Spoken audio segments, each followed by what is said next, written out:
দেড় কোটি মানুষের স্বাস্থ্যসেবার প্রধান ভরসাস্থল বরিশাল শেরেবাংলা মেডিকেল কলেজ হাসপাতাল, কিন্তু অপরিচ্ছন্ন পরিবেশ, মেডিকেল বর্জ্য ব্যবস্থাপনায় ঘাটতি এবং জনবল সংকটে দীর্ঘদিন ধরেই ব্যাহত হচ্ছে হাসপাতালটির স্বাস্থ্যসেবা। যত্রতত্র ছড়িয়ে ছিটিয়ে থাকা আবর্জনার দুর্গন্ধে চরম ভোগান্তিতে রোগী সহ স্বজনরা। তারিকুল ইসলাম তুহিনের প্রতিবেদন, জানাচ্ছেন মিশাল বিনতে আনোয়ার। এক নজর দেখলে মনে হতে পারে কোনো ডাস্টবিন বা ময়লা স্তূপ, কিন্তু বাস্তবে এটি বরিশাল শেরেবাংলা মেডিকেল কলেজ হাসপাতালের ভেতরের চিত্র।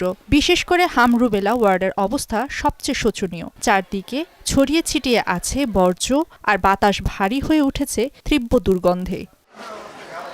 ফলে চিকিৎসা সেবা নিতে এসে চরম দুর্ভোগে পড়েছেন রোগী ও স্বজনরা। তাদের অভিযোগ, হাসপাতালের ন্যূনতম স্বাস্থ্য সুরক্ষাই উধাও। উল্টো দুর্গন্ধে সুস্থ মানুষও নতুন করে অসুস্থ হয়ে পড়েছে। এতগুলো মানুষ থাকে, আমরা পেইন বেডে থাকি, অথচ ভাড়া দিয়ে থাকি, তারপর আমরা পরিষ্কার পরিচ্ছন্নভাবে থাকতে পারি না। ময়লা আছে এখানে 4 দিন পর্যন্ত বলে নিচে।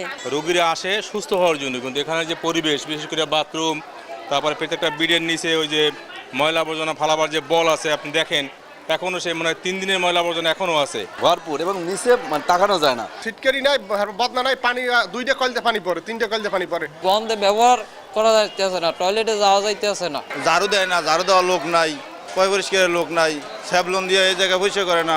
হাসপাতালটিকে দ্রুত রোগী বান্ধব করার তাগিদ সচেতন মহলের। দক্ষিণবঙ্গে এই হসপিটালটি এতটাই ভালো এবং সর্বসাধারণের জন্য উপযুক্ত, সেই দিকে কোনো নজর দেওয়া হচ্ছে না। আমরা বরিশালবাসী চাই যাতে করে এই হসপিটালটি সুন্দর এবং পরিচ্ছন্ন রূপে বজায় থাকে।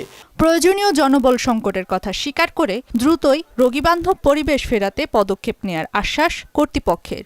আউটসোর্সিং সরকারি কর্মচারী মিলেও আসলে আমাদের পক্ষে পরিষ্কার রাখাটা একটু কঠিন হয়ে দাঁড়ায়, একটু চ্যালেঞ্জিং। কারণ অনেক বড় একটা অংশের স্বেচ্ছাসেবক যদি না থাকে, সেক্ষেত্রে তাদের যে কাজটা সেটা কারো না কারো করতে হবে। তো সেটা করার জন্য তো আসলে জনবল আমাদের নেই।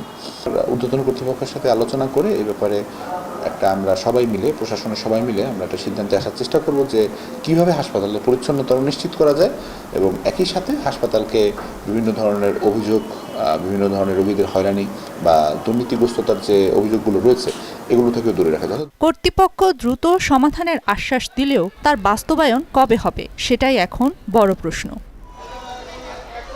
মিশাল বিনতে আনোয়ার, মোহনা সংবাদ।